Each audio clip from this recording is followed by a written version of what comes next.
Would you believe that the key to turning your biggest problems into your biggest chances may have been found more than 2,000 years ago? Think about going through life's storms with an inner peace that is so strong that nothing could shake it. Sounds like a gift, doesn't it? Well, this ancient superpower isn't just a fantasy. It's a philosophy that's just as useful now as it was in the busy markets and marble halls of ancient Rome and Greece. Stoicism teaches us that even though we can't control everything in our lives, we can control how we react to it. In a world where uncertainty seems to be the only thing that's certain, these teachings could be the anchor we've all been looking for. Stoicism isn't about hiding your feelings. It's about living a life with purpose, resilience, and happiness no matter what life throws at you. It's not about repressing your emotions. It's about understanding and managing them to live a more fulfilling life. So whether you're dealing with stress, facing hardship, or just looking to find more joy in the everyday, stay tuned today as we delve into Stoicism and learn how it can change not only the way we think, but also the way we live. Do not forget to subscribe, share, and hit the like button. Please watch this whole movie without skipping a single second. Each part will help you find the Stoic wisdom that will change your life. Have you ever been stuck in traffic, fuming over the delay or scrolling through your phone, only to get mad over a mean comment someone left on your post? It happens to the best of us. It's like our daily lives are full of little tests that make us question our mood and peace of mind at every turn. But here's a new way of looking at things from the point of view of Stoicism that can turn all that anger on its head. Ancient Greek and Roman philosophy gives us a powerful tool, focusing on what we can change. Epictetus, the great Stoic philosopher, said, "It's not what happens to you that matters, but how you react to it." Think about that for a moment. Traffic, bad weather, rude people. We can't change any of these things no matter how badly we want to. What we can change is how we're going to respond to them. Modern psychology also backs up this idea, so it's not just old knowledge. A famous quote from Carl Jung in psychology says, "I am not what happened to me. I am what I choose to become." This fits perfectly with the Stoic practice, which is about realizing that we only have control over our own thoughts, feelings, and actions. Let's break it down. You're stuck in traffic. If you're late for an important meeting, you can either get angry, honk your horn, and stress out, which, let's be honest, won't make the cars ahead of you move faster. Or you can take a deep breath, accept the situation, and maybe use the time to listen to a podcast, an audiobook, or just some music.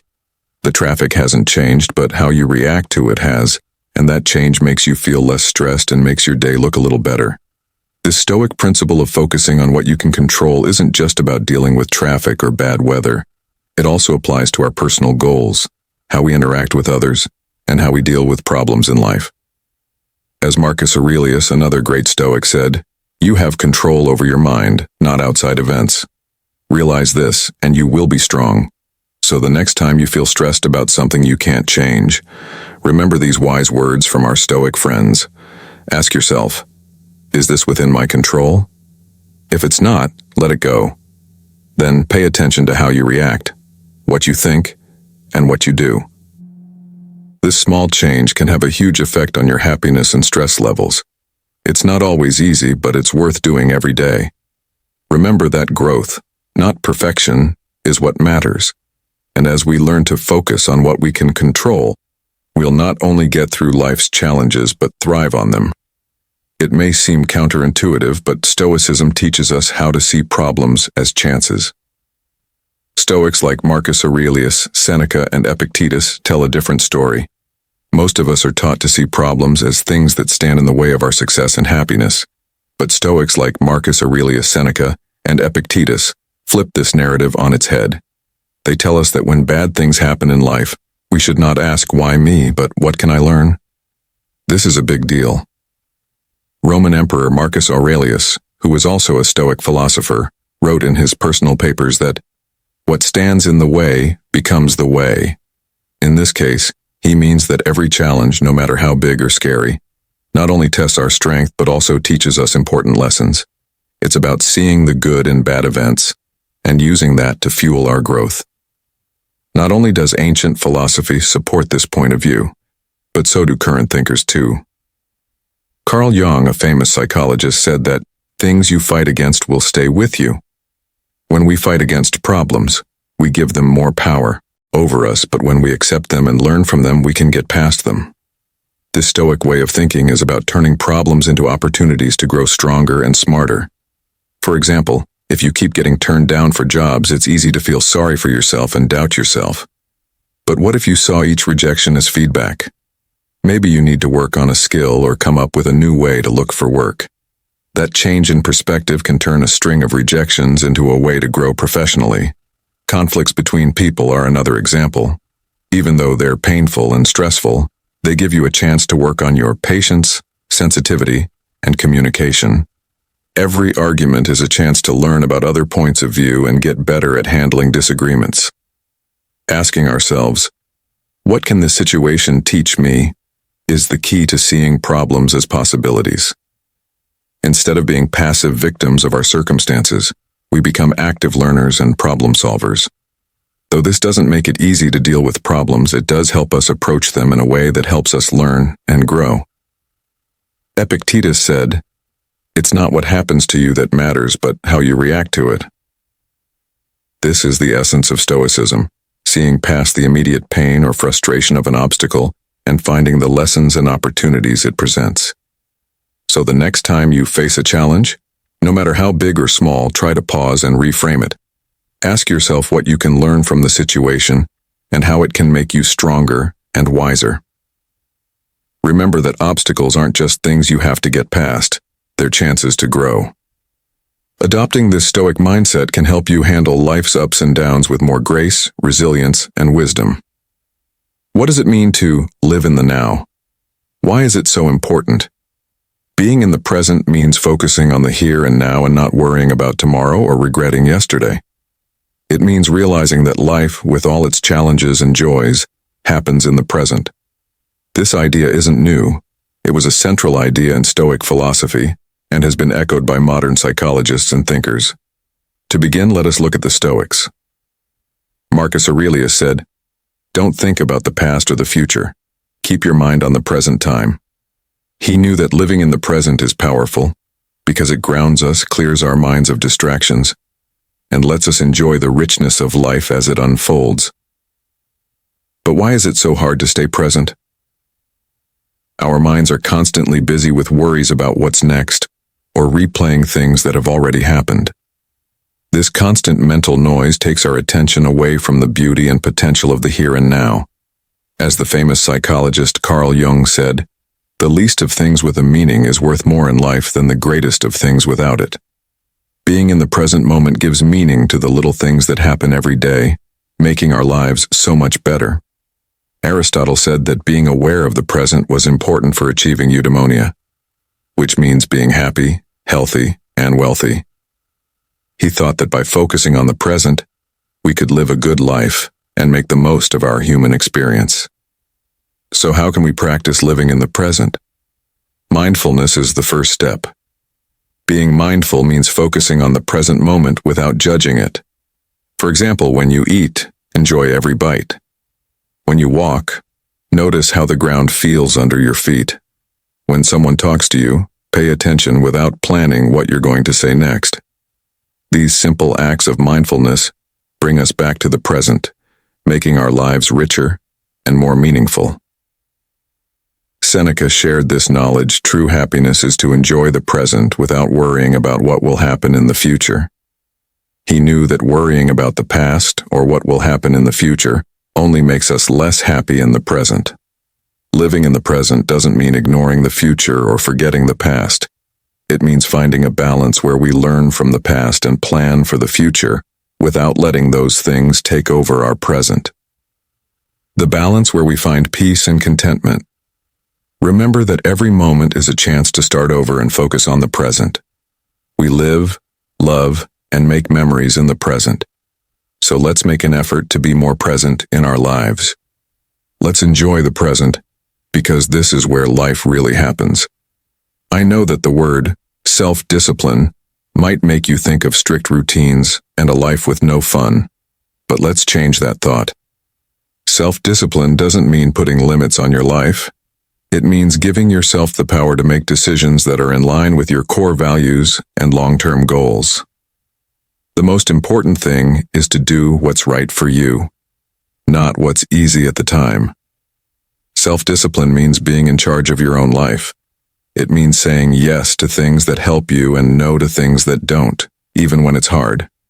It could mean sticking to a workout plan, not buying things you don't need, or turning off Netflix to work on a project.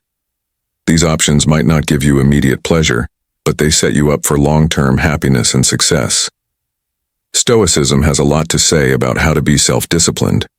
Emperor Marcus Aurelius of Rome, and Stoic philosopher, once said, "You have power over your mind, not over outside events. Understand this, and you will be strong." This strong sentence gets to the heart of self-discipline. It's about being able to control our feelings, thoughts, and actions, even when life throws us opportunities and other things to do. Seneca also has wise things to say about this topic. He tells us to be strong and to control our wants instead of letting them control us. Seneca knew that true freedom comes from being able to control our own desires and ourselves. But why is self-discipline so important? The old Greek philosopher Aristotle sheds light on this topic. He thought that we achieve excellence and virtue through habit. He said that by being self-disciplined, we can form habits that help us become our best selves. It's not about having strong willpower sometimes. It's about making choices that are in line with our ideals and goals all the time. Building self-discipline is also related to what we know about how the mind works today. Carl Jung, a famous psychologist who helped shape modern psychology, said that we need to integrate all of our personalities in order to live a full life. This takes self-discipline because we have to deal with the wants and needs of different parts of our minds and choose the paths that are best for our overall health and growth. How can we be more self-disciplined in our daily lives? Start small. Pick one thing you want to change, like your food, exercise routine, or how much you spend. Set clear, attainable goals and take things one day at a time. Remember that every time you make a choice that helps you reach your goals, you're building self-discipline. Epictetus says that nothing great is made all at once. Self-discipline is built through small, consistent actions. It's not about being perfect. Every day brings new chances to practice self-discipline and choose actions that bring us closer to who we want to be. Developing self-discipline takes time. It's about balancing what we want now with what we want most. It's about making decisions that may be tough at the time but will help us reach our goals. Long-term happiness and peace. So let's make this trip together and help each other choose what's right instead of what's easy. Remember that self-discipline is the key to reaching our goals and living the life we really want. When life throws us curveballs, we all feel a lot of different feelings. It's normal to feel angry, sad, or upset as a person. But here's the catch. It's not about the emotions we feel, it's about how we deal with them. That's where emotional resilience comes in. Emotional resilience is like a superpower that lets us handle life's storms with grace and come out stronger on the other side. It means recognizing our feelings, understanding them, and then taking positive steps to move forward instead of letting them wash over us. The Stoics said a lot about this, as Marcus Aurelius says, "You have power over your mind, not over outside events." Realize this, and you will find strength. This deep understanding gets to the heart of emotional strength. It's about realizing that while even though we can't change what happens to us, we can change how we react. Our feelings don't have to decide what we do. Seneca gives us advice on how to deal with problems without losing our cool. He says that life's problems test our character and strength. By dealing with our feelings with kindness and understanding, we can become smarter and stronger. But how do we build emotional strength? Being aware of our feelings and actions helps us understand ourselves better. It's okay to feel what we're feeling, but we don't have to act on impulse. Instead, we can choose to act in a way that fits with our values and our long-term health. Aristotle talked about the golden mean, which is the point where too much and too little are equal. This idea is a great way to think about mental strength. It's about dealing with our feelings in a healthy way, rather than ignoring them or letting them take over. Carl Jung, a famous psychologist who helped shape modern psychology, said that we need to integrate all parts of our minds in order to be whole. Part of this process is facing our feelings, trying to understand them and taking lessons from them. This is what it means to become emotionally strong. So, what can you do when you're feeling really sad? First, let yourself feel what you're feeling without judging them. Then, take a step back and try to figure out what made you feel that way. This reflection can help you learn more about your emotional habits and what sets them off. Epictetus said, "It's not what happens to you that matters, but how you react to it." This is a powerful reminder that how we deal with our feelings can shape our lives. Instead of reacting, we can choose to deal with our feelings in a way that is constructive and healing. Building mental strength is a process that takes time, self-reflection, and mindfulness practice. It means putting together a set of ways to deal with things, like writing in a notebook, talking to a trusted friend, or practicing relaxation techniques. The most important thing is to be kind and compassionate to yourself as you deal with your feelings. Emotional resilience isn't about never feeling bad emotions. It's about learning to ride the waves of those emotions with grace and coming out on the other side stronger and more self-aware. By developing emotional resilience, we give ourselves the tools to face life's challenges with courage and poise. Let's take this journey together, supporting each other and becoming more emotionally resilient and ultimately living a more fulfilling life. The Stoics, who included great minds like Marcus Aurelius, Seneca, and Epictetus, believed that by recognizing that death was inevitable, we would live more fully aware and with gratitude for the present moment. During his thoughts, Marcus Aurelius often talked about how short life is. He told us to live by our values and make the most of the time we have. You could end your life right now. Let that shape what you do, say, and think. What he wrote isn't a sad poem. It's a call to action, a warning to focus on what's important, to let go of small worries, and to live a purposeful, honest life. Seneca also talked about how short life is and told us not to waste time on useless things but to focus on making our lives have value. He thought that thinking about death makes us more careful with our lives and makes us value the people and things we have. Epictetus said that we should live in the present and make the most of our time. He also said that if we remember that we won't live forever, we'll be more likely to be good people and enjoy the beauty and richness of life.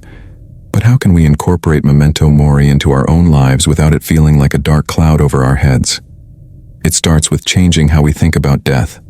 Instead of seeing it as something scary, we can see it as a powerful motivator to live our lives to the fullest. It's about embracing the present and not putting off our dreams or happiness for an unknown, uncertain future. Think about the things you've been putting off, like following your passion, spending time with loved ones, or just taking time to enjoy the little things in life. It reminds us not to waste time and to be present in our lives and say what we mean. This idea also teaches us to appreciate how short life is, which makes us more grateful for the moments we have.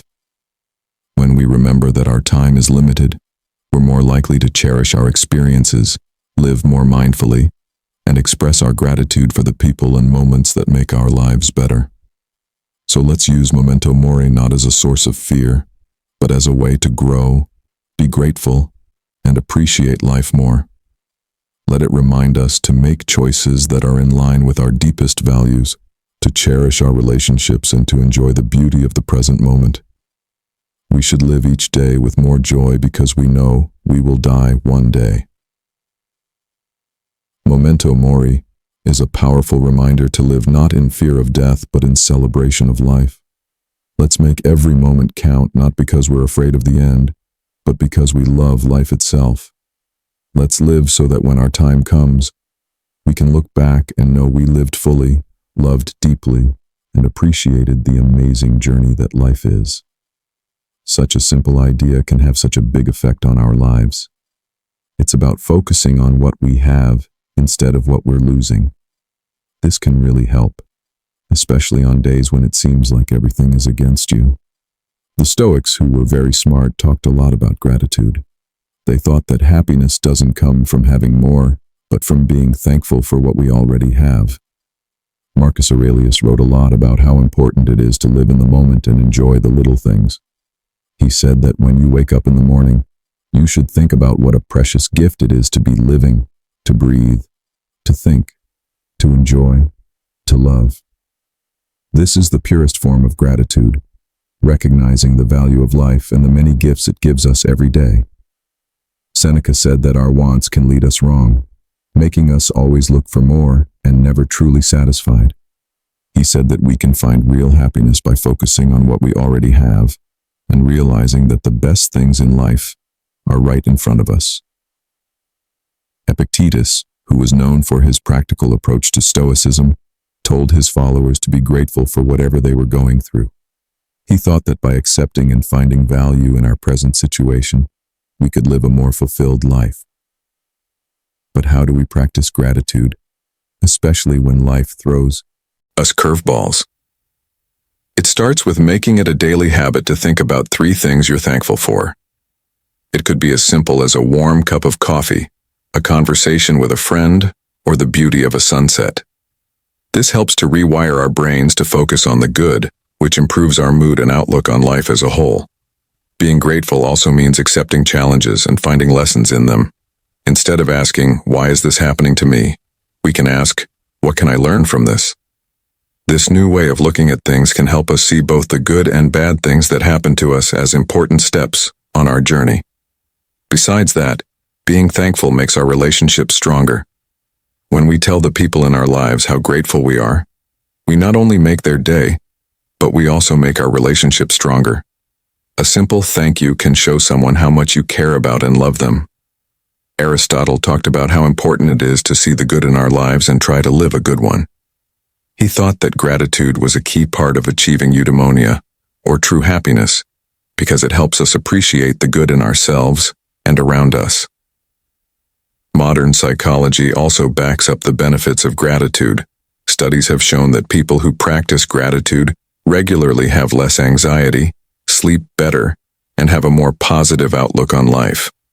As Carl Jung said, happiness would lose its meaning if it were not balanced by sadness. By recognizing and being grateful for all of our experiences, we find a deeper, more authentic form of happiness. Let's make gratitude a big part of our daily lives and celebrate the little wins, enjoy the little things, and connect with others. If we focus on what we have instead of what we're missing, we can develop a sense of wealth and happiness that comes from within. Remember that happiness doesn't make us grateful. Gratitude makes us happy. Let's raise our glasses to the beauty of gratitude in our lives and toast to finding the silver lining, even on the worst days. The Stoics had a deep understanding of personal excellence. They thought that virtue or excellence was the only good thing, and that everything we did should be aimed at living a virtue-filled life. As an example of someone who strived for personal excellence, Marcus Aurelius once said, "Don't waste time arguing about what a good man should be. Be one." This simple but powerful statement sums up what it means to strive for personal excellence, to embody the values we admire and try to live by them every day.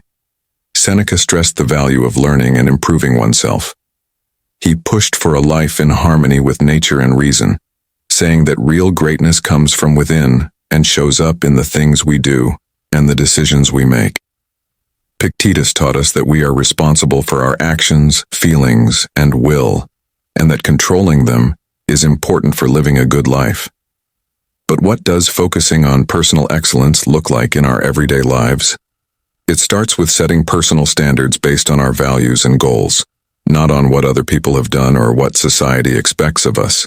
It means knowing who we are, what our strengths and weaknesses are, and taking consistent steps to get better. Excellence in personal life isn't just about successes. It's also about how we deal with setbacks and failures. As Aristotle said, excellence is never an accident. It's always the result of sincere effort, smart execution, and the wise choice of many alternatives. Your fate is determined by your choices, not by luck. This means seeing problems as chances to learn and grow, instead of as problems that need to be solved.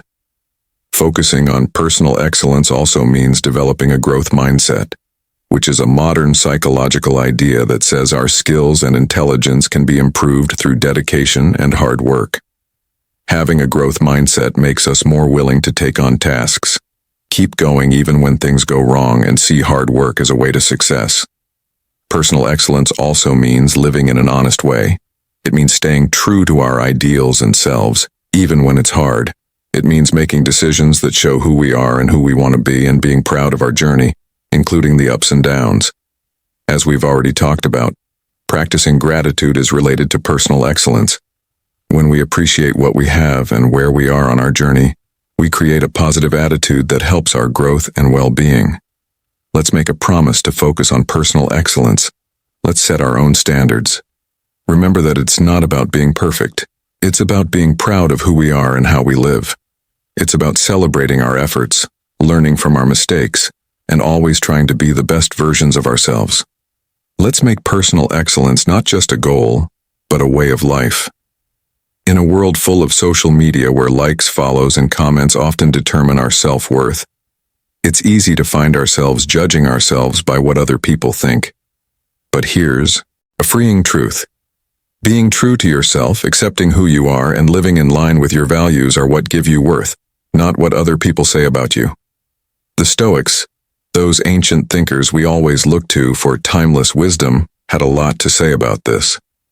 They taught that we can find inner peace and freedom by focusing on what we can control, like our actions, thoughts, and honesty, rather than the changing views of others. Marcus Aurelius said something smart. There's something about guys that makes me wonder why they love themselves more than anyone else, but care less about what other people think of them. This interesting finding shows the paradox that many of us live with, putting other people's opinions above our own. Seneca agreed with this idea and stressed how important it was to live a life that was true to oneself and not based on what other people wanted or thought of you. He believed that real happiness comes from living a life that is in line with our principles and values. Epictetus said that worrying about what other people think is pointless because we can't change them. Instead, he said, we should focus on our own deeds and being good, because that's where our real power lies. How can we care less about what other people think and more about being true to ourselves? First, you need to realize that you write your own life story, and only you, not your social media followers or the people around you, can decide how much you're worth. You need to base your self-esteem on who you are, the values you uphold, the kindness you show, and the work you put into being your best self. The second practice, thoughts on oneself. Whose life am I living? Am I making decisions based on what I want, or am I trying to fit someone else's mold? Third, be open to being vulnerable. Thinking about these questions can help you get your behaviors back in line with who you really are. Being true to yourself means being honest about your flaws and knowing that perfection is an illusion. It's okay to be a work in progress, make mistakes, and learn from them. Being real will attract the right people into your life, those who value the real you. Also, remember what Aristotle said about the golden mean, using this to help us find balance in our lives when we care about other people's views. It's about finding a good mix between taking constructive criticism into account and keeping our independence and sense of self-worth. Having a Stoic mindset means realizing that our worth comes from our good deeds, our actions, and our determination to live a worthwhile life, not from praise or approval from other people. It's about building a strong inner wall that can't be broken by other people's views. Let's promise to value ourselves for who we are, not for the likes, followers, or support we get. Let's be brave in being ourselves and living lives that are in line with our deepest truths. Remember that you have inherent worth and that being true to yourself is the best way to shine your light. Let's not just get through life, but thrive in it, with the confidence that comes from knowing we are living in line with our values and being true to ourselves. Not only do we have to accept change, it's essential for our growth and happiness. The truth is that life only changes all the time. When you learn to accept and go with the flow of life's changes, they become less scary and more of a journey. The Stoics had a very good view of change. They saw it as a normal part of the way the world works. Marcus Aurelius said, "Accept whatever comes your way because it is part of your destiny. What could better fit your needs?" This deep acceptance of change as a part of life helps us see that every change, good or bad, has a place in our story. Seneca taught us that being too attached to the things that are happening to us now can make us unhappy, because they will change. He told us to be flexible and know that change is not only a part of life, but also a necessary part of our growth and happiness. Epictetus told us to separate what we can control from what we can't. He said that even though we can't change what happens in the outside world, we can change how we react to it. When it comes to dealing with change, this way of thinking is very helpful. It tells us to focus on how we react, see the chances for growth in the change, and move forward with resilience. But how can we be more accepting of change? First, we need to realize that it's inevitable. Everything around us is always changing. The seasons change. There are new cells being made all the time, and people come and go. Accepting change means accepting life itself. Second, practicing mindfulness and being present in the present moment helps us enjoy our experiences without holding on to them. This makes room for acceptance when those experiences change or stop. Third, look for the lessons in change. Every change in our lives, no matter how hard, is an opportunity to learn and grow. Instead of asking, "Why is this happening to me?" we can ask, "What can I learn from this?"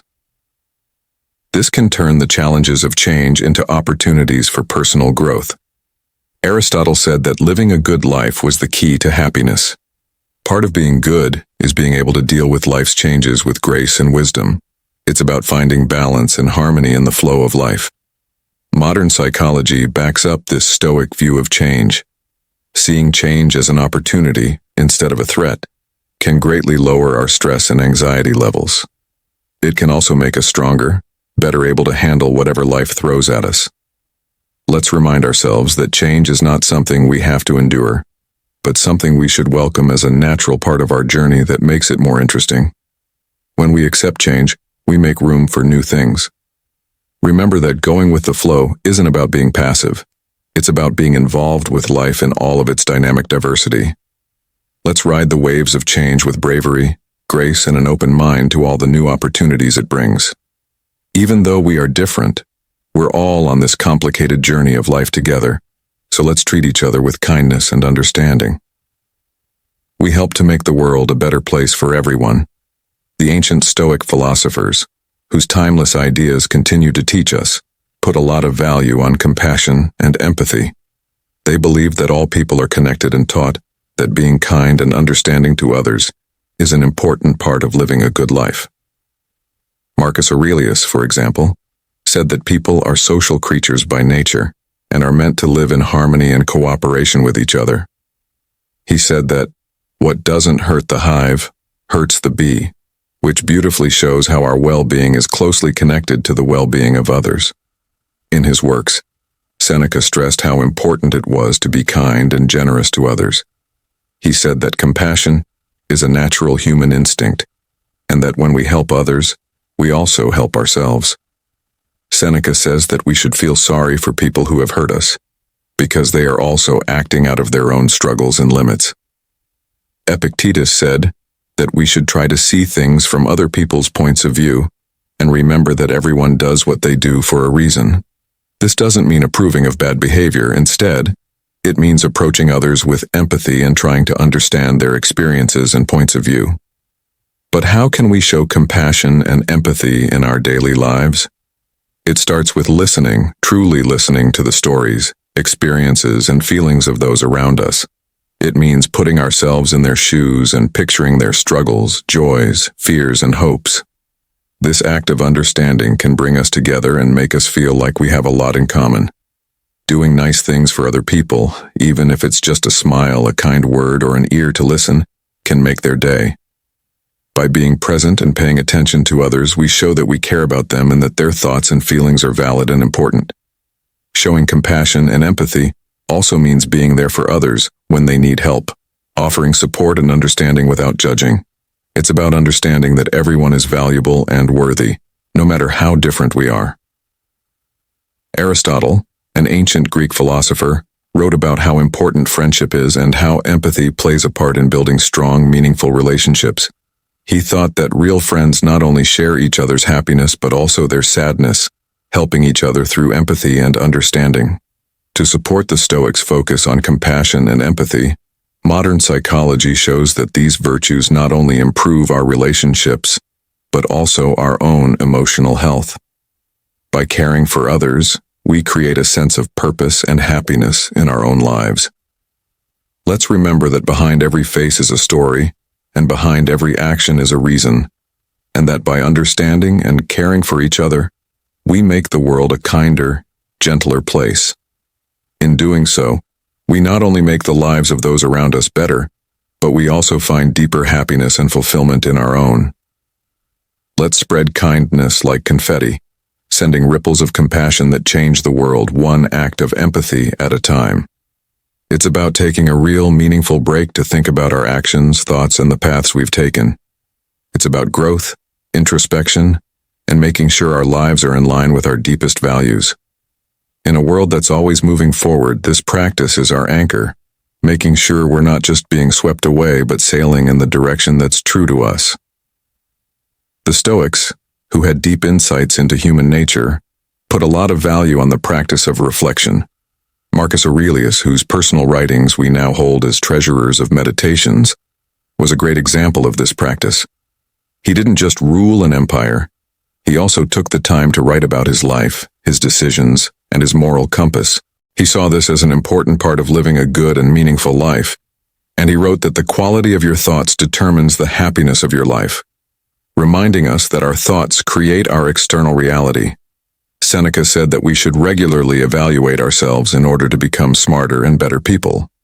He compared life to a play, and suggested that we should look at our roles and performances from time to see if they are in line with the character we want to be, and if they are true to the script of our lives. Epictetus told his students to think about what they did and how they felt at the end of each day. He told us to ask ourselves, what did I do well? What did I do wrong? What duties did I leave undone? By asking ourselves these kinds of questions, we can make changes in our lives that bring us closer to our ideals. But how can we bring this Stoic practice of reflection and review into our modern lives? First, make it a habit to take a few minutes every day, maybe before bed, to think about your day. What were your successes? Where did you face problems? How did you deal with them? This can start as a mental exercise, but writing it down can make it more useful. Secondly, use reflection as a way to show gratitude by going over your day and writing down the little things that made you happy or grateful. This will help you avoid focusing on the bad things in life, which will help you have a more positive outlook on it. Finally, be kind as you do this practice. In conclusion, adding Stoicism to your life and being kind to yourself through thought doesn't mean scolding yourself for mistakes. Instead, it means seeing them as chances to learn and grow. Treat yourself with the same kindness and understanding that you would give to a close friend.